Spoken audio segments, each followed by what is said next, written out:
அதன் மூலமாக என்னென்ன விளைவுகளை அவர் சந்திக்கிறார் என்று நாம் இன்னைக்கு தியானிக்க போகிறோம். எத்தனை பேருக்கு ஹோட்டலில் போய் சாப்பிட்றது பிடிச்ச விஷயம்? அட்லீஸ்ட் எல்லாருக்குமே பெரும்பாலும் சரி, நல்ல சாப்பாடு சாப்பிட்றதுக்கு யாருக்கெல்லாம் பிடிக்கும்? எல்லாருக்குமே பிடிக்கும். ஒரு ஹோட்டலில் போய் உக்காந்து சாப்பாடு ஆர்டர் பண்ணுறாங்க. ஒரு 5 பேர் ஃப்ரெண்ட்ஸ்லாம் போய் ஆர்டர் பண்ணும் பொழுது எல்லாருமே சிம்பிளாக அங்கே இருந்த மட்டன் பிரியாணி கொடுங்கன்னு கேட்டுட்டாங்க. ஆனால் அதிலிருந்த ஒருத்தர் மட்டும் எனக்கு ரோகன் ஜோஷ் கொடுங்க அப்படின்னா, ரோகன் ஜோஷ்னால் ஸ்ரீலங்காவை சேர்ந்த ஒரு மட்டன் டிஷ். அது செய்கிறதுக்கு ரொம்ப நேரம் ஆகும். இவர் உடனே இந்த ஆர்டர் எடுத்த சர்வர் சொல்லிட்டாரு, சார் மட்டன் பிரியாணி உடனே நாங்கள் போட்டு கொடுத்துருவோம், ஆனால் நீங்கள் கேட்ட சாப்பாடு வருவதற்கு கொஞ்சம் லேட் ஆகும் அப்படின்ட்டார். சரி பரவாயில்ல அப்படின்ட்டு வெயிட் பண்ணுறாரு.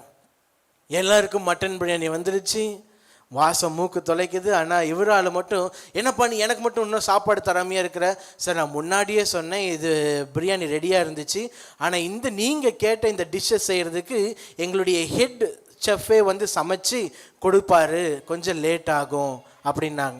உடனே நம்மளை இவர் கண்டுக்க மாட்டேங்கிறாங்க, என்ன இவ்வளோ லேட் ஆகுது, நம்மளை யாருமே கண்டுக்கலையே அப்படின்ட்டு இவருக்கு ஒரு வருத்தம், அதனோடு கொஞ்சம் கோபமும் இருந்துச்சு. ஆனால் இவர் டிஷ்ஷு கொஞ்சம் நேரம் கழிச்சு, ஒரு 15 நிமிஷம் கழிச்சிட்டு சர்வர் தூக்கிட்டு வர்றாரு. அங்கேருந்து எல்லாருமே வாசம் மூக்க தொலைக்க திரும்பி பார்க்குறாங்க. ஏன்னா இந்த டிஷ் யார் செஞ்சது? அங்கே இருக்கிறதுலே பெரிய செஃப் செஞ்சது, எல்லாருக்காட்டிலும் ஸ்பெஷலான டிஷ்ஷு.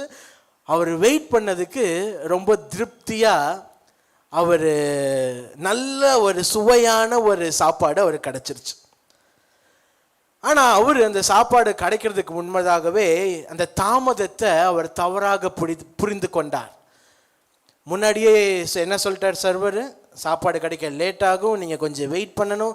உடனே இவர் என்னையை கண்டுக்க மாட்டேங்கிறாரு, என்னை மறந்துட்டான் போல் அப்படின்ட்டு ரொம்ப அவன்கிட்ட பிரச்சனை பண்ணிட்டு இருந்தால். ஆனால் கடைசியாக அவருக்கு நல்ல சாப்பாடு அவருக்கு கிடச்சிச்சு. இதே மாதிரி நம்மளுடைய வாழ்க்கையில் பெரும்பாலான நேரத்தில் கடவுள் நம்மளை காத்திருக்க சொல்லும் பொழுது நம்ம என்ன நினைக்கிறோம்?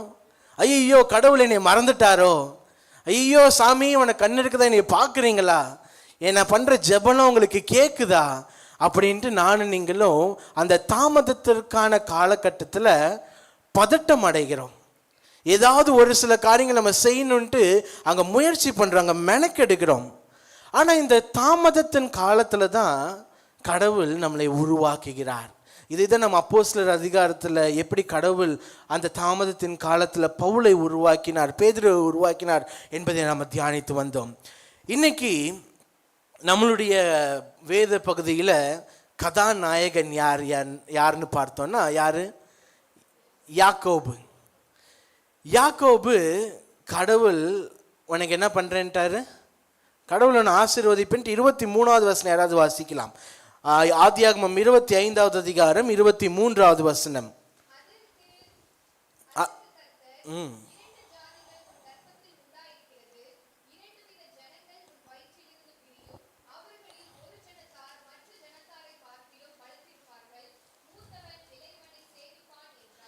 யாக்கோபு பிறக்கிறதுக்கு முன்னாடியே ரெபேக்கால்கிட்ட கடவுள் சொல்லிட்டாரு, உன் வயிற்றுலேருந்து 2 சந்ததி உருவாக போகுது, அதில் மூத்தவனை காட்டிலும் இளையவனை நான் ஆசீர்வதிப்பேன்னு சொல்லிட்டாரு. இந்த கதை, யாக்கோபு கதை யாருக்கெல்லாம் தெரியும்ல? யாக்கோபு கதை. இந்த யாக்கோபு பழைய ஏற்பாட்டில் வர யாக்கோபா, புதிய ஏற்பாட்டில் வர யாக்கோபா? பழைய ஏற்பாட்டில் வர யாக்கோபு, ஆதியாகமத்தில் வர யாக்கோபு. ஆபிரகாமுக்கு ஈசாக்கு பிறந்தார், ஈசாக்குக்கு ஏசாவும் யாக்கோபும் பிறந்தார். இந்த யாக்கோபு எப்படிப்பட்ட நபராக இருக்கிறார்? நம்மளை மாதிரி இருக்கிறார், கன்னிங் ஃபெலோவாக இருக்கிறாரு. எங்கெல்லாம் யார்கிட்டலாம் உருவ முடியுமோ உருவுறதுக்கு முயற்சி பண்ணிக்கிட்டே இருப்பார். ஆனால் அவர் உருவிக்கிட்டே இருந்ததுனால அதனுடைய தாக்கம் அவருடைய வாழ்க்கையில் இருந்தது. அதனால் அவர் பல பிரச்சனைகளை சந்திக்கிறார். குடும்பத்தில் பிளவு, அவருடைய வாழ்க்கையில் அவனுடைய அண்ணனுக்கான பயம் அவனுடைய வாழ்க்கையில் கடைசி நாட்கள் வரைக்கும் பின்தொடர்ந்தே வருகிறது. இதை பற்றி நீங்கள் இன்னும் அதிகமாக படிக்கணும்னா ஆதியாகமம் 25வது அதிகாரத்திலேருந்து வாசிச்சிங்கன்னா யாக்கோபை பற்றி நீங்கள் இன்னும் அதிகமாக தெரிந்து கொள்ள முடியும். இன்றைக்கும் யாக்கோபு கடவுள் ஆசீர்வதிப்பேன்னு அவர் சொல்லிட்டார். அவன் பிறப்பதற்கு முன்பதாகவே கடவுள் கொடுத்த வாக்குத்தத்தம் என்ன? யாக்கோபை நான் தெரிந்து கொண்டிருக்கிறேன், யாக்கோபை நான் அறிந்திருக்கிறேன், யாக்கோபை நான் ஆசீர்வதிப்பேன் என்று கடவுள் வாக்கு கொடுத்திருந்தார். ஆனா யாக்கோபு என்ன பண்றார்?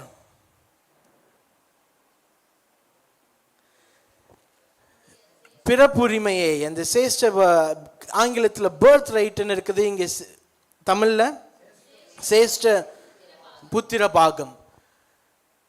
ஸோ இந்த சேஷ்ட புத்திர பாகம், அதில் தான் தேவனுடைய ஆசீர்வாதம் இருக்குதுன்ட்டு யாக்கோபு அந்த சேஷ்ட புத்திர பாகத்தின் மகத்துவத்தையும் அதனுடைய அருமையும் ஏசாவை காட்டிலும் யாக்கோபு இன்னும் அதிகமாக புரிந்திருந்தார். ஆனால் இங்கே அவன் எதிர்பார்த்த நேரத்தில் அந்த சேஷ்ட புத்திர பாகம் அவனை கிடைக்கல. ஒருவேளை அவங்க அப்பா அவனை மறந்து ஏசாவுக்கு கொடுத்துருவாரோன்னு பயம் யாக்கோபுக்குள்ள இருந்தது. ரெபேக்காவுக்கும் யார் மேலே இன்னும் பாசம் அதிகமாக இருந்துச்சு? யாக்கோபு மேலே பாசம் அதிகமாக இருந்துச்சு. இங்கே நிறைய பேர் 2 பிள்ளைங்களை வைத்திருக்கிறோம்.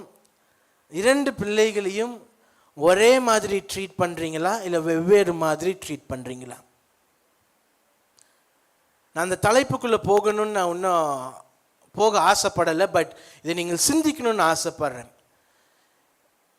ஒரு பெற்றோர் ஒருத்தரை உயர்த்தி ஒருத்தரை தாழ்த்தி பார்ஷியாலிட்டி காமிக்கும் பொழுது அந்த குழந்தைகளுடைய இருதயத்தில் நீங்கள் அழிக்க முடியாத காயங்களை ஏற்படுத்துறீங்க. உங்களால் தலைகீழ நின்னால் அதை மாற்ற முடியாது. கடவுள் உங்களுக்கு குழந்தைகளை கொடுத்திருக்கிறார் என்றால் அது கடவுள் உங்களுக்கு கொடுத்த ஆசீர்வாதம். இதை ஏன் எனக்கு கொடுத்திருக்கிறார் என்று வேண்டா வெறுப்பா யாராவது குழந்தைகளை வளர்த்து கொண்டிருப்பீர்கள் என்றால் நிச்சயமாக நான் சொல்றேன், கடவுள் அதுக்கும் கணக்கு கேட்பார். ஸோ தயவு செய்து குழந்தைகளை பார்ஷியாலிட்டி பார்க்காதீங்க. இங்கே பார்ஷியாலிட்டி பார்க்குறாங்க. ஈசாக்கு ரொம்ப பிடிச்சது மூத்த மகனும், ரெபேக்காவுக்கு ரொம்ப பிடித்தது இளைய மகனும். ஸோ 2 பேருக்கும் என்ன ஆயிடுச்சுங்க? பொறாமை அதிகமாயிடுச்சு, பிரச்சனை அதிகமாயிடுச்சு, போட்டி அதிகமாயிடுச்சு. ஸோ இந்த மாதிரி எல்லா காரியங்களும் அவங்களுக்குள்ள இந்த அடிப்படையான பிரச்சனை என்னன்னா பார்ஷியாலிட்டி. அப்பா அவனை ஆசீர்வதிச்சு எனக்கு இது கிடைக்காம போயிருமோ அப்படின்ட்டு யாக்கோபு வெவ்வேறு இடங்களில் தவறான முடிவுகளை எடுக்கிறார். ஆனால் அடித்தளமான காரணம் இது ஒன்றுதான் என்று கேட்டால் இல்லை. தேவனுடைய வார்த்தை நம்முடைய ஆசீர்வாதங்களுக்கு எல்லாற்றுக்கும் முன்பதாகவே அது வருகிறது. ஸோ நானும் நீங்களும் கடவுள் என்னை ஆசீர்வதிப்பார், கடவுள் நம்மளுக்கு கொடுத்திருக்கிற வாக்குத்தத்தங்கள் நிறைவேறும், கடவுள் என்னை பாதுகாப்பார் என்ற நம்பிக்கை இருந்தால் மாத்திரம் போதும். ஆனால் நீங்கள் யாக்கோபு என்ன பண்ணுகிறான்னா, கடவுளோடு சேர்ந்து அந்த தாமதத்தின் காலத்தில் கடவுள் என்னை மறந்துட்டாரோ என்கிற பயத்தில் யாக்கோபு தானே முயற்சிக்கிறார். என்ன முயற்சிக்கிறார்? ஏசா பசியா வந்து, என்னை ரொம்ப பசியில் இருக்கிறேன், எனக்கு அவன் ஏதோ எங்கள் ஆடு வெட்டி விருந்து வேணும்னு கூட கேட்கல, ஒரு பயிர்களான கஞ்சியை தான் கேட்குறான். அந்த கஞ்சி கேட்கறதுக்கு நான் கஞ்சி தரேன், நீ எனக்கு என்னத்தான்னு கேட்குறாரு யாக்கோபு. சேஷ்டபுத்திர உன்னுடைய ஆசீர்வாதத்தை எனக்கு கொடுன்னு கேட்குறார். இதில் யாக்கோபினுடைய நயவஞ்சகத்தின் ஆவியை நம்மளால் உணர முடிகிறது. அவனுக்கு ஒரு பாசிட்டிவாக இதை பார்க்கணுன்னா, யாக்கோபுக்கு இது எவ்வளோ பெரிய ஆசீர்வாதம்னு அவனுக்கு புரிந்திருந்தது. அவங்க அப்பாவுக்கு தாத்தாவுக்கு கிடைத்த ஆசீர்வாதம் இவனுக்கும் கிடைக்கணும், அது என்னுடைய மகத்துவத்தை நன்றாக யாக்கோபு அறிந்திருந்தான். ஆனால் ஏசா அதை பற்றி முழுமையாக அவன் புரிந்திருக்கவில்லை. அதனால் அதனுடைய மகத்துவத்தை அவன் அறியாதிருந்தனால ஒரு கஞ்சிக்காக இது என்ன பண்ணிக்கொண்டாரு, வச்சுக்கொண்டாரு. இதையும் அவன் எப்படி வாங்கினான்? உண்மையாக வாங்கினானா? இல்லை, பசியில் இருக்கும்போது சரி வச்சுக்கோ அப்படின்ட்டு அவனை ஏமாற்றி அதை வாங்கிடுறாரு. தேவனுடைய ஆசீர்வாதம் எனக்கும் உங்களுக்கும் நானும் நீங்களும் செய்கிற நற்கிரியைகளினால் அவருடைய ஆசீர்வாதத்தை நம்மளால் பெற்றுக்கொள்ள முடியாது. நான் பிறப்பதற்கு முன்பதாகவே எனக்கு என்னெல்லாம் செய்யணுன்ட்டு அவர் தீர்மானித்து வைத்திருக்கிற தேவனாயிருக்கிறார். இங்கே 2 விஷயங்கள் யாக்கோபு அதை பார்க்கிறார். இங்கே 2 சத்தியத்தை நானும் நீங்களும் அறிந்திருக்க வேண்டும். ஒன்று, கடவுள் சர்வ ஏகாதிபத்தியம் உள்ள தேவனாக இருக்கிறார். அவர் முக்காலங்களையும் அறிந்ததா இருக்கிறதுனால தான் அவர் கடவுளாக இருக்கிறார். ஸோ என்னுடைய மூளைகளுக்கு அப்பாற்பட்ட செயல்களை அவர் புரிந்திருக்கிறனால தான் அவர் கடவுளாக இருக்கிறார். ரெபேக்காவும் யாக்கோபும் அது நம்பியிருந்தாங்க, கடவுள் செய்வார், அவர் செய்ய வல்லவராக இருக்கிறார் என்பதை ரெபேக்காலுக்கும் யாக்கோபுக்கும் நன்றாக புரிந்திருந்தாங்க. ஆனால் இரண்டாவது சத்தியம், அவங்க நினச்சிக்கிட்டாங்க கடவுளுடைய ஆசீர்வாதம் தாமதமாகும் பொழுது அவர் நம்ம மறந்துட்டாருன்ட்டு இவங்க அவங்களுடைய கிரியைகளை, சரி இதை நானே இந்த ஆசீர்வாதத்தை அடையிறதுக்கு நான் என்னெல்லாம் என்னுடைய சொந்த முயற்சியில் பண்ண முடியுமோ அதை ரெபேக்காலும் யாக்கோபும் பண்றதுக்கு முற்பட்டு அவங்க அதையும் பண்றாங்க. ஸோ பண்ணனால தான் யாக்கோபனுடைய வாழ்க்கையில அடுத்தது என்ன தவறான நிகழ்வுகள் நடந்து கொண்டே போகிறது. அவன் தேவன் செய்ய முடியும் என்று அவர் நம்பியிருந்தார். ஆனால் அந்த தாமதத்தின் காலத்தை யாக்கோபினால் உள்வாங்கிக் கொள்ள முடியல, அதை புரிந்து கொள்ள முடியல. எனக்கு இப்போவே கிடைக்கணுங்கிறது நிறைய பேருக்கு இருக்குது. எனக்கு கால் அடிபட்டுருச்சு, நான் நினச்சேன் 10 நாள் ஹாஸ்பிட்டல் முடிந்து வெளில போயிடுவேன், எனக்கு இப்போயே நான் குணமாயிடுவேன். ஆனால் அது ஒரு ப்ராசஸ். இன்னைக்கு நிறைய பேர் நானும் நீங்களும் கடவுள் இடத்துல, கடவுள் எனக்கு என்ன பண்ணுங்க, எனக்கு கொடுங்க, எப்போவே கொடுங்க, இப்போவே கொடுங்கங்கிறோம். ஆனால் கடவுள் ஒரு காரியத்தை தாமதப்படுத்துகிறார் என்றால் அந்த தாமதத்தின் காலத்தில் என்னையும் உங்களையும் அவர் ஆயத்தப்படுத்துகிறார். இப்போ யாக்கோபு என்ன பண்றாரு, ஓகே தேவன் கடவுள் எனக்கு இதை செய்ய மாட்டாருன்ட்டு அவன் முடிவெடுத்ததுனால நானே இதை செஞ்சுக்கிறேன் அப்படின்ட்டு அவன் ஏமாத்தி ஏசாவின் இடத்திலிருந்து அந்த ஆசீர்வாதத்தை அடைய முயற்சிக்கிறார். இன்னைக்கு நானும் நீங்களும் பல இடங்களில் இது ஆண்டவர் இன்னும் செய்யலை, ஆண்டவர் இதை செய்ய மாட்டார் போல அப்படின்னு நினைத்துட்டு நாமளே பல இடங்களில் பல முயற்சிகளை செய்து கொண்டிருக்கிறோம்.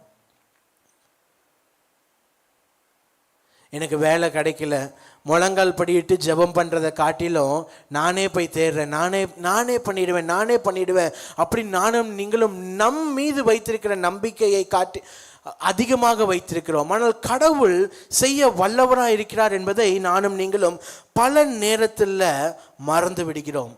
நானும் நீங்களும் என்னால் செய்ய முடியும் அப்படின்னு நானும் நீங்களும் அதை நம்பும் பொழுது கடவுள் செய்ய வல்லவராக இருக்கிறார் என்பதை நாம் மறந்து விடுகிறோம். யாக்கோபு அந்த தவறை செய்கிறார். ஸோ நானும் நீங்களும் என்னால் செய்ய முடியுங்கிறத காட்டிலும் அதை செய்கிற தேவனிடத்தில் நம்மளுடைய நம்பிக்கையை வைக்க வேண்டும். நம்பிக்கையை வச்சா மட்டும் போதாது, என்ன பண்ணணும், காத்திருக்க வேண்டும். இப்போ யாக்கோபு தேவனுடைய ஆசீர்வாதத்தை அவர் எதிர்பார்க்கிறார். இது கரெக்டான விஷயமா தப்பான விஷயமா? கரெக்டான விஷயம். யாக்கோபு எதிர்பார்த்தது கரெக்டான விஷயம், ஆனால் அவன் அணுகின முறை தவறான முறையாக இருக்கிறது. நானும் நீங்களும் ஒருவேளை நம்ம எதிர்பார்க்கிற விஷயங்கள் கரெக்டாக இருக்கலாம், ஆனால் அந்த விஷயத்தை அடைவதற்காக நானும் நீங்களும் செய்கிற செயல்கள், அதை அணுகிற முறைகள் கரெக்டா இருக்குதா தவறா இருக்குதா நானும் நீங்களும் யோசிக்க வேண்டும். இந்த காரியம் தேவனுக்கான செய்கிறேன் அப்படிங்கிற விஷயத்த தேவனுடைய குணாதிசயம் இல்லாமல் தேவனுடைய காரியத்தை நானும் நீங்களும் செய்ய முடியாது. எந்தெந்த விஷயங்கள்ல நானும் நீங்களும் கடவுளுக்கு அடுத்ததான குணங்களை காம்ப்ரமைஸ் பண்றோமோ அந்த எந்த விஷயமே கடவுளுக்கான விஷயமே இல்லை. அப்படி ஒருவேளை கடவுளுக்கான விஷயத்தை நம்மளுடைய முறைகள் மீது செய்து கொண்டு கடவுளை நீங்கள் அங்கே காம்ப்ரமைஸ் செய்து கொண்டிருப்போம் என்றால் யாக்கோபு செய்த அதே தவறை நானும் நீங்களும் செய்கிறோம். 31 34 வசனம் வரைக்கும் அதுதான் நம்ம பார்க்கிறோம். ஏசாவை எவ்வளவு இதுவாக அவன் ஏமாற்றுகிறார் என்று. இன்னைக்கு ஒரு கல்யாணத்தை பண்றதுக்கு எத்தனை பொய் சொல்லலான்னுங்கிறாங்க? 1000 பொய் சொல்லலான்னுங்கிறாங்க. ஆனால் ஒரு கல்யாணத்தை பண்ணுறதுக்கு போன வாரம் என்கிட்ட கவுன்சிலிங்க்கு ஒரு அம்மா வந்திருந்தாங்க. அம்மா பல் மருத்துவராக இருக்கிறாங்க, அவங்க ஹஸ்பண்டு டாக்டராக இருக்கிறாங்க. இந்த பல் மருத்துவர் அம்மாட்ட கல்யாணம் ஆகிறதுக்கு முன்னாடி, மணி அங்கே கண்ணிலேருந்து பார்க்குறியே அந்த 8 ஏக்கரும் எங்களுது தான், இந்த வீடு எங்களுது தான், பேங்க் ஃபுல்லாக என்ன இருக்குது, பணம் நல்லா ஃபுல்லாக இருக்குது அப்படின்னு சொல்லிட்டு கல்யாணம் பண்ணிட்டு வீட்டுக்கு கூப்பிட்டு வந்துட்டாங்க. வீட்டுக்கு கூப்பிட்டு வந்த பிறகுதான் தெரியுது 8 ஏக்கர் இருக்குது. ஆனால் இந்த 8 ஏக்கர் குத்தகையில் இருக்கிறதுங்கிறத சொல்றதுக்கு மறந்துட்டாங்க. மாப்பிள்ளை இவர் தான், ஆனால் போட்டு இருக்கிற சட்டை என்ன இவருதுங்கிற மாதிரி நிலம் குத்தகைக்கு எடுத்துட்டு என்னன்னு சொல்லிட்டாங்க, சொந்த நிலம்னு ஒரு போய் சொல்லிட்டாங்க. அடுத்தது பேங்க் பேலன்ஸ் சூப்பராக இருக்குன்னு சொன்னாங்க. பேங்க்கில் பேலன்ஸ் இருந்துச்சு, ஆனால் அந்த பேலன்ஸ் எல்லாம் கடனாக இருந்துச்சு. இப்போ இதெல்லாம் எதிர்பார்த்து வந்த பொண்ணுக்கு பயங்கர ஏமாற்றம். கல்யாணம் ஆகிட்டு டாக்டரு, மனைவி டென்டிஸ்ட்டு, 2 பேரும் நல்லா படிச்சிருக்கிறாங்க. ஒரு பொய், கல்யாணம் பண்ணுறது நல்ல விஷயந்தான், ஆனால் தப்பான முறையில் பண்ணனால 1.5 வருஷத்தில் 2 பேரும் பிரிஞ்சு இருந்துட்டு இப்போ கவுன்சிலிங் வந்துட்டுருக்குறாங்க. வெறும் 1.5 வருஷம் கல்யாணம் ஆகி சொன்ன பொய், தவறான முறையில் கல்யாணம் பண்ணனால இன்னைக்கு 2 பேரும் பிரிந்து டிவோர்ஸ் பண்ணலாமா இல்லை சேர்ந்து வாழலாமான்ட்டு தடுமாறி கொண்டிருக்கிறாங்க. ஸோ கல்யாணம், நானும் நீங்களும் கரெக்டான காரியத்தை விரும்பலாம், ஆனால் தவறான முறையில் அடைந்தால் இந்த மாதிரி தான் சில குளறுபடிகள் வரும். ஸோ நம்மளுக்கு நிறைய பேருக்கு பணம் சம்பாதிக்கணும், நல்ல இடத்துல இருக்கணும்னு ஆசை. காலையில் ஒரு நியூஸ் பார்த்துட்டு இருந்தேன், கோயம்புத்தூரில் 16 வயசு பொண்ணு அரெஸ்ட் ஆகிருக்குது. எதுக்குன்னா கஞ்சா வித்து. 16 வயசு பொண்ணு சம்பாதிக்கணுங்கிற ஆசை கரெக்டான ஆசை தான், ஆனால் சம்பாதிக்கிற முறை எப்படிப்பட்ட ஆசை? தவறான ஆசை. ஸோ இந்த மாதிரி எனக்கும் உங்களுக்கும் பல ஆசைகள் இருக்கலாம், பல எதிர்பார்ப்புகள் இருக்கலாம், கரெக்டான ஆசைகளாக கூட இருக்கலாம். ஆனால் அதை நானும் நீங்களும் செய்வதற்கு என்னென்ன காரியங்களை செய்கிறோம் என்பது மிகவும் அவசியமாக இருக்கிறது. ஸோ நானும் நீங்களும் விசுவாசம் என்பது கடவுள் செய்வார் என்று நம்புவது விசுவாசம். Faith is what we seek and how we seek. விசுவாசம் என்பது நாம் எதை தேடுகிறோம் என்பதை விட எப்படி தேடுகிறோம் என்பதில் வெளிப்படுகிறது. கடவுள் என் காவலை காப்பாற்றிடுவாருன்ட்டு எனக்கு விசுவாசம் இருந்துச்சு, ஆனால் எப்படி செய்வாருங்கிறது எனக்கு தெரியாது. ஆனால் அந்த எப்படி செய்வாரோ அது கடவுளுடைய ஆளுகையில் அவர் செய்வார் என்று நாம் நம்பி இருந்து அந்த காத்திருப்பின் காலத்தில் அமைதியாக காத்திருந்தால் மாத்திரம் போதும். கடவுள் ரொம்ப அழகாக அவர் செயல்படுகிற தேவனாக இருக்கிறார். என் அன்பான திருச்சபையாரே, நானும் நீங்களும் நம்மளுடைய வாழ்க்கையில் கடவுள் நமக்கு செய்கிற காரியங்கள் மீது விசுவாசம் வைத்திருக்கிறோம். ஆனால் அதை யாக்கோபின் வழியில் அடைய விரும்புகிறோமா, இல்லை ஆண்டவர் நம்மளுக்கு கற்றுக் கொடுத்தபடி தேவனுடைய குணாதிசயங்களோடு தேவனை பிரதிபலித்து நம்மளை அதை பெற்றுக்கொள்ள போகிறோமா? யாக்கோபு அவனுடைய நம்பிக்கையை யார் மீது வைத்திருந்தான்? அவன் மீது வைத்திருந்தான். இன்னைக்கு இந்த உலகம் என்ன சொல்லி தருது? Believe your self. என்ன சொல்றாங்க? பிலீவ் யோர் செல்ஃப், உன் மீது நம்பிக்கையை வை அப்படின்ட்டு இந்த உலகம் இந்த சத்தியத்தை தான் எனக்கும் உங்களுக்கும் சொல்லிக் கொடுக்கிறது. ஆனால் ஆண்டவர் சொல்லுகிறார், யாக்கோபு அவன் மீது சுய நம்பிக்கையை வைத்திருந்ததுக்கு அவன் கொடுத்த விலை அநேகமாக இருக்கிறது. அவன் மீது அவன் நம்பிக்கையை வைத்து அவன் தப்பான முறையில் ஏசாவை ஏமாற்றி வஞ்சித்து அவன் இந்த ஆசீர்வாதத்தை பெற்றுக்கொண்டதினால் அவன் நீண்ட நாளும் அவனுடைய கடைசி காலம் வரைக்கும் அவன் ஒரு பயத்தில் அவன் வாழ்ந்து கொண்டிருந்தான்.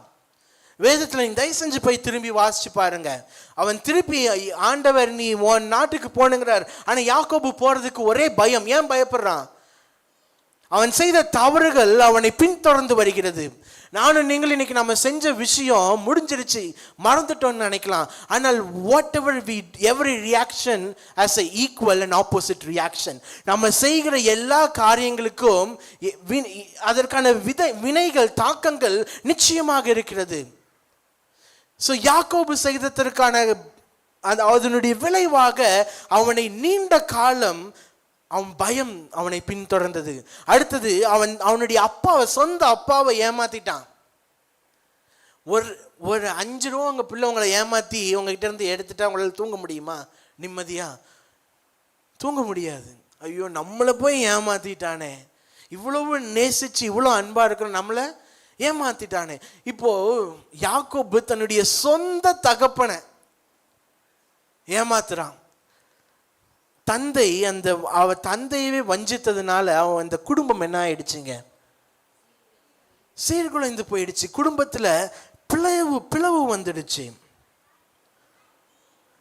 அதனால சொந்த நாட்டை விட்டுட்டு முன்னூறு நாட்டுக்கு போயிட்டு இங்க ஒரு எஜமானுடைய மகனாக இருந்தான். ஆனா அங்க போய் என்ன பண்ணிட்டு இருக்கிறான், ஆடு மேய்ச்சி கடைசில இருந்து அவனுடைய வாழ்க்கையை ஸ்கிராச்ல இருந்து ஆரம்பிச்சு கடவுள் அவனை உயர்த்தினார். ஆனால் அதற்கான விலைகளை யாக்கோபு அவர் கொடுத்திருந்தார்.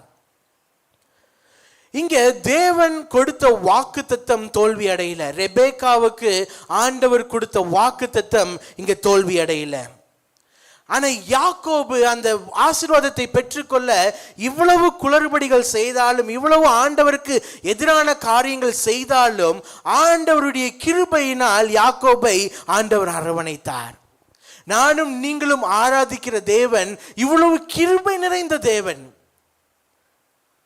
இன்னைக்கு யாக்கோபை போல நானும் நீங்களும் பல இடங்கள் நம்முடைய வாழ்க்கையில் இருக்கிறோம். யாரையுமே ஏமாத்துறது இல்லையா? இல்லை யாரையுமே கடவுளுக்கு புறம்பான காரியங்கள் நாம் செய்யாமல் இருக்கிறோமா? ஆனால் இவ்வளவு அயோக்கியத்தனம் பண்ணின யாக்கோபையும் கடவுளுடைய கிருபை அரவணைத்தது. இன்னைக்கு அதே கிருபை என்னையும் உங்களையும் அரவணைத்திருக்கிறது. ஒரு விஷயத்தை கடவுளா பண்றதுக்கும் நம்மளா பண்றதுக்கும் நிறைய வித்தியாசம் இருக்குது. யாக்கோபு தானே பண்ணணும்னு நினச்சிட்டு பண்ணான். அதனால் அவனுடைய கடந்து வந்த பாதை எப்படி இருக்குது, கடினமாக இருந்தது. கஷ்டப்பட்டான், பயத்திலே இருந்தான். இதே கடவுள் ஒரு வேலையை செய்யணுன்ட்டு அவர் செஞ்சால் அந்த வேலை ரொம்ப சுலபமாக எளிமையாக இருக்கும். ஸோ ஒருவேளை என் அன்பான திருச்சபையார், இன்னைக்கு நானும் நீங்களும் நம்மளுடைய வாழ்க்கையில் போராடி கொண்டிருப்போம் என்றால், என்னுடைய வாழ்க்கை கடினமாக இருக்குது, நான் என்னுடைய சுய நம்பிக்கையில் நான் செயல்படுகிறேன் என்றால், அந்த கடினமான பாதையை இன்னும் கடினமாக்கி கொண்டிருக்கிறோம். அதனால நானும் நீங்களும் செய்ய வேண்டிய ஒரே ஒரு விஷயம் தான், யாக்கோபு தன்னுடைய வாழ்க்கையில கடைசி வரைக்குமே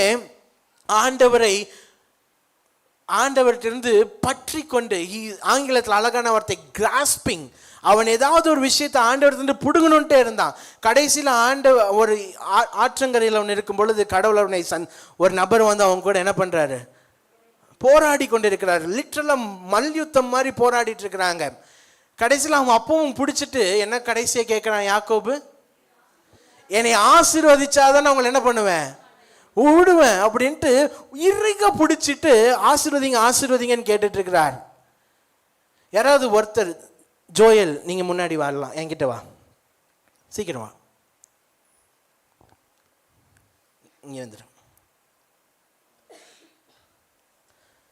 இந்த புக்கை டைட்டா பிடிச்சிக்கோ, நல்ல டைட்டா பிடிச்சிக்கோ. இந்த புக்கை இறுகி பிடிச்சிருக்கிறான். என்னால் எவ்வளோ இழுக்க முடிஞ்சாலும் என்னால் இழுக்க முடியல. ஏன்? என்னை விட மாட்டேங்கிறான். அவனை இறுக்கி அதை பிடிச்சிட்டு இருக்கிறான். கொஞ்சம் லூஸ் பண்ணிடு. ஈஸியாக என்ன பண்ண முடிஞ்சிருச்சு, புத்தகத்தை என்னால் எடுக்க முடிஞ்சிருச்சு. தேங்க்யூ. ஸோ நானும் நீங்களும் தேவன் நம்மளுடைய வாழ்க்கையில் அவர் செயல்படணும்ட்டு அவர் சித்தம் கொண்டிருக்கிறார். ஆனால் நானும் நீங்களும் என்னுடைய சுய நம்பிக்கையை என்னால் செய்ய முடியணுங்கிற அந்த காரியத்தை இறுக பற்றி கொண்டு, என்னுடைய கரங்கள் இறுகின கரங்களாக இருக்கிறதுனால தேவனை நம்மளுடைய வாழ்க்கையில் கிரியை செய்வதற்கு நானும் நீங்களும் இடம் கொடுக்கறது இல்லை.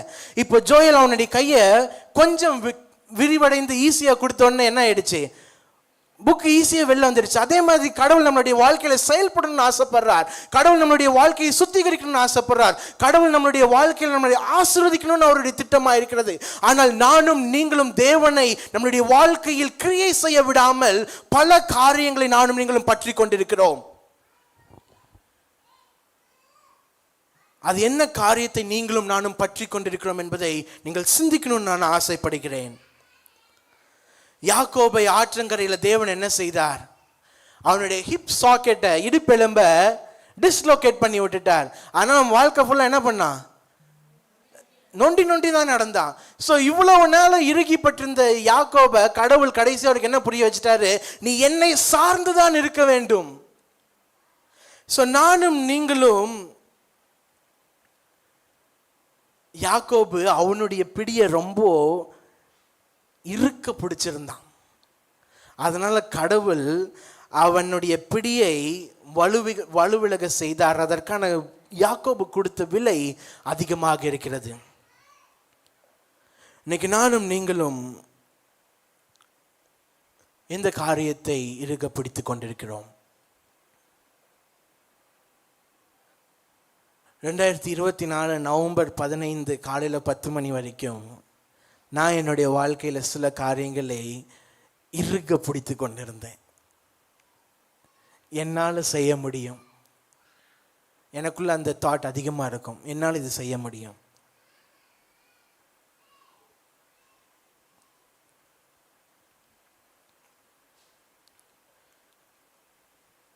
அந்த எண்ணத்தை, அந்த பிடியை என் கரத்திலிருந்து ஆண்டவர் வலுக்கட்டாயமாக பிடுங்கி கொண்டார்.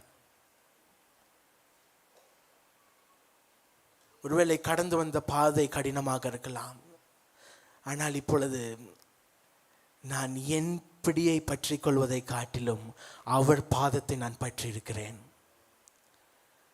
கடவுள் என்னையும் உங்களையும் அவருடைய பாதத்தை பற்றி இருப்பதற்கு நம்மளை அழைக்கிறார். நானும் நீங்களும் நம்மளுடைய வழியை நானே கண்டுபிடிச்சு போவேன்னா அதில் கடினமாக தான் இருக்கும். ஆனால் தேவன் அந்த தேவனை நானும் நீங்களும் நம்முடைய வாழ்க்கையில் கிரியை செய்ய விடுவோம் என்றால் அந்த பாதை அவ்வளவு அழகான பாதையாக இருக்கிறது. ஏசாயா 52 அதிகாரம் 12வது வசனம். யாராவது ஒருவர், நானே மைக்கில் வாசிக்கிறேன். ஏசாயா 52:12. நீ தீவிரித்து புறப்படுவதில்லை, நீங்கள் ஓடி போகிறவர்கள் போல ஓடி போவதும் இல்லை. கர்த்தர் உங்கள் முன்னே போவார். கர்த்தர் உங்கள் முன்னே போவார். இஸ்ரவேலின் தேவன் உங்கள் பின்னே உங்களை காக்கிறவராய் இருக்கிறார். நானும் நீங்களும் முந்திரி கொட்டை மாதிரி ஓடிக்கிட்டே இருக்கிறோம். நீ என்னதான் ஓடினாலும் கடவுள் சொல்றாரு, நான் உனக்கு முன்னே போகிற தேவனை நானும் நீங்களும் ஆராதித்து கொண்டிருக்கிறோம். ஸோ என்னுடைய சுயத்தினால் நான் செய்ய முடியும், நான் இதை செய்து விடுவேன் என்று என்னுடைய சுய நம்பிக்கையின் மீது நான் வைத்திருக்கிற விசுவாசத்தை, எனக்கு முன் செல்லுகிற என்னுடைய முன்னோடியாக இருக்கிற தேவன் மீது நம்முடைய விசுவாசத்தை வைப்பதற்கு கடவுள் நம்மளை அழைக்கிறார். அவசரப்படாதீங்க. கடவுள் எனக்கும் முன்னாடி போகிற தேவனாய் இருக்கிறார். அவர் முன்னாடி போகிற தேவனாய் மாத்திரமில்ல, என்னை முன்னாடி நடக்க விட்டுட்டு என் பின்னாடி பாதுகாக்கின்ற தெய்வமாய் இருக்கிறார். What a beautiful God he is. இவ்வளவு புனிதமான கடவுளை அப்பா பிதாவை என்று அழைப்பதற்கு நானும் நீங்களும் கொடுப்பனை செய்தவர்களாக இருக்கிறோம். ஸோ யாக்கோபை போல என்னுடைய கரத்தை இறுக பற்றி கொள்ளாமல் என்னுடைய கரங்களை நம்மளுடைய வாழ்க்கை ஆண்டவர் செயல்படுவதற்கு நானும் நீங்களும் திறந்து வைக்க வேண்டும். எப்படி திறந்து வைக்கலாம்? தேவனை, ஆண்டவராகிய கர்த்தரை ஓவர்டேக் பண்ணுறதுக்கு நான் நீங்களும் முயற்சி பண்ணக்கூடாது. Do not try to overtake God. அடுத்தது, பீதியில் இருக்கும் பொழுது பீதிக்கு பதில் ஜெபம். ஆனால் நானும் நீங்களும் பயத்தில், என்னுடைய சுயத்தில் நான் செய்ய முடியும்ட்டு என்னதோ செய்கிறோம். நான் ரொம்ப அறிவாக செய்கிறேன்னு நினைக்கிறோம். ஆனால் அது எல்லாமே தவறான முடிவுகளாக மாறுகிறது. ஸோ நானும் நீங்களும் பயத்தில் இருக்கும் பொழுது ஜெபிக்க வேண்டும். ஸோ கடவுளுக்கு நம்மளுடைய வாழ்க்கையை அர்ப்பணிக்க ஆசைப்படுகிறோம். காத்திருக்க வேண்டும். கிறிஸ்தவ வாழ்க்கையில் கடினமான ஒரு விஷயம் காத்திருப்பது. ஆனால் அந்த காத்திருப்ப காலத்தில் தான் கடவுள் நம் அனைவரையும் அவர் மெழுகேற்றுகிறார். இன்னும் ஒரு பூரணமான கிறிஸ்தவனாக என்னையும் உங்களையும் அவர் மாற்றுகிறார். யாக்கோபு ஆசீர்வாதத்தை பற்றி கொள்ள முயன்றார். ஆனால் நானும் நீங்களும் யாரை ஆராதிக்கிறோம் என்றால், ஆண்டவராகிய இயேசு கிறிஸ்து ஆசீர்வாதமாய் நமக்கும் வந்த ஆண்டவராகிய இயேசு கிறிஸ்துவை நானும் நீங்களும் ஆராதிக்கிறோம். யாக்கோபு எனக்கு அதிகாரம் வேணும், எனக்கு ஆசீர்வாதம் வேணும்ன்ட்டு வந்தார். ஆனால் ஆண்டவராகிய இயேசு கிறிஸ்து இது எதுவுமே எனக்கு வேணான்ட்டு மனிதனா பிறவி எடுத்து எனக்காகவும் உங்களுக்காகவும் நம்முடைய பாவத்திற்காக இந்த சிலுவையில் அவர் அறையப்பட்டார். ஸோ இந்த கடவுளை தான் நானும் நீங்களும் ஆராதிக்கிறோம். ஸோ நானும் நீங்களும் யாக்கோபை போல இருக்க போகிறோமா, இல்லை ஆண்டவராகிய இயேசு கிறிஸ்துவை போல இருக்க போகிறோமா? ஒரு பேரை அவங்க தாத்தா கிட்ட போய், தாத்தா எனக்கு ஏதாவது ஒரு கதை சொல்லுங்க அப்படின்னு கேட்குறான். உடனே தாத்தா அவன்கிட்ட ஒரு கதை சொல்கிறார். தம்பி, நம்ம ஒவ்வொருவருக்குள்ளும் 2 ஓநாய் இருக்குது. எத்தனை ஓநாய்? ஒரு ஓநாய் எப்படி இருக்குது? நிறைய டைம் நம்மளுடைய பாஸ்டரையை சொல்லியிருக்கிறாரு, நாயின்னு சொல்லிட்டு காப்பி ஆகிடனால நான் ஓநாயினை மாற்றியிருக்கிறேன். ஒரு ஓநாய் கருப்பு ஓநாய், இன்னொரு ஓநாய் வெள்ளை ஓநாய். கருப்பு ஓநாய் என்னால் எல்லாம் செய்ய முடிஞ்சிடும், நான் என் மீது நம்பிக்கை வச்சிருக்கிறேன், நான் கடவுளுக்கு முன்னாடி நான் போய் இது எல்லாத்தையும் செஞ்சிருவேன் அப்படின்ட்டு தன் சுயத்தின் மீது நம்பிக்கை வைத்திருக்கிற ஒரு ஓநாய். இன்னொரு ஓநாய் நான் என்ன நடந்தாலும் கர்த்தருடைய பாதத்தில் காத்திருக்கிற ஒரு ஓநாய். அப்போது பேரன் பார்த்து கேட்குறான், எந்த ஓநாய் தாத்தா இதில் ஜெயிக்கும் அப்படின்னு கேட்குறான். அதுக்கு தாத்தா சொல்கிறாரு, எந்த ஓநாய்க்கு நீ அதிகமாக தீனி போடுறியோ அந்த ஓநாய் தான் ஜெயிக்கும்.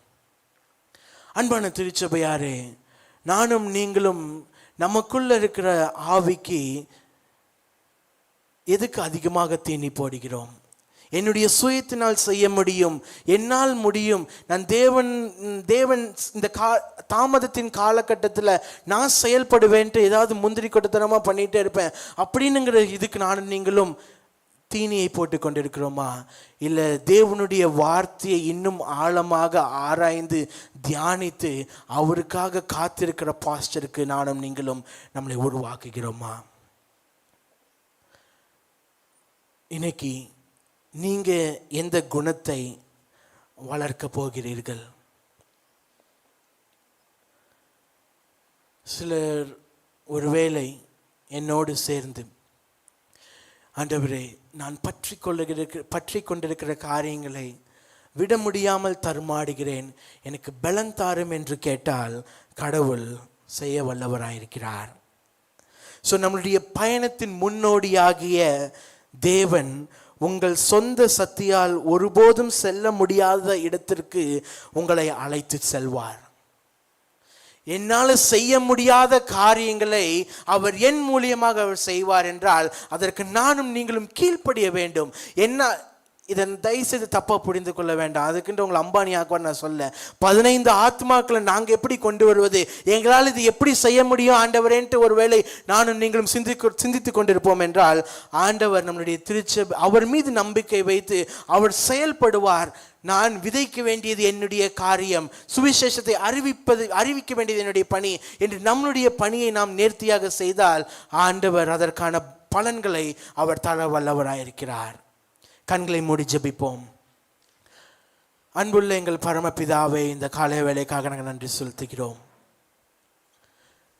நாங்கள் இன்னைக்கு யாக்கோபின் வாழ்க்கையிலிருந்து கற்றுக்கொண்ட சில காரியங்களை நாங்கள் உங்கள் மத்தியில் நாங்கள் வைக்கிறோம். ஆண்டவரே, சில நேரத்தில் எங்களுடைய வாழ்க்கையில் நீர் செயல்படுவதற்கு தாமதமாகும் பொழுது அந்த காத்திருக்கிற வேளையில் நாங்கள் உங்களை ஓவர்டேக் பண்ணி உங்களுக்கு பிடிக்காத முறைமைகளை செயல்களை எங்களுடைய வாழ்க்கையில் அநேக நேரத்தில் நாங்கள் செய்திருக்கிறோம்.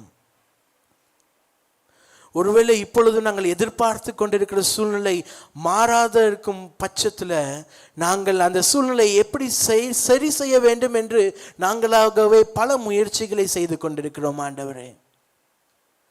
ஆனால் இந்த காலங்களையும் சூழ்நிலைகளையும் எங்களையும் இந்த பிரபஞ்சத்தையும் உருவாக்கின தேவனாகிய உங்களுடைய பாதத்தை நாங்கள் பற்றி கொள்வதற்கு நீர் எங்களுக்கு கற்றுத்தாரும். இந்த தாமதத்தின் காலம் கடினமாக இருக்கலாம், ஆனால் இதில் நாங்கள் பொறுமையாக காத்திருந்து எங்களுடைய வாழ்க்கையை சுத்திகரிப்பதற்கு நீர் உதவி செய்யும்படியாக நாங்கள் ஜெபிக்கிறோம் ஆண்டவரே. தொடர்ந்து இன்னைக்கு நாங்கள் ஆண்டவராகிய இயேசு கிறிஸ்து எங்களுடைய வாழ்க்கையின் முன்னோடியாக வைத்து நாங்கள் எங்களுடைய வாழ்க்கையை அர்ப்பணிப்பதற்கு எங்களுக்கு கற்றுத்தாரும். அவர் எப்படி பிதாவினுடைய வார்த்தைக்கு கீழ்ப்படிந்திருந்தீரோ அதை நாங்களும் செய்வதற்கு பரிசுத்த ஆவியானவர் எங்களுக்கு பலன் தரும்படி நாங்கள் ஜெபிக்கிறோம் ஆண்டவரே. நாங்கள் யாக்கோபை போல எங்களுடைய சுயத்தை நாங்கள் பற்றி கொண்டிருப்போம் என்றால் இந்த வேளையில் எங்களுடைய கரங்களை ரிலீஸ் பண்ணுவதற்கு உதவி செய்ய நாங்கள் ஜெபிக்கிறோம். நீர் உதவி செய்யும், நீர் பொறுப்பேற்றுக் கொள்ளும், நீர் ஆளுகை செய்யும்.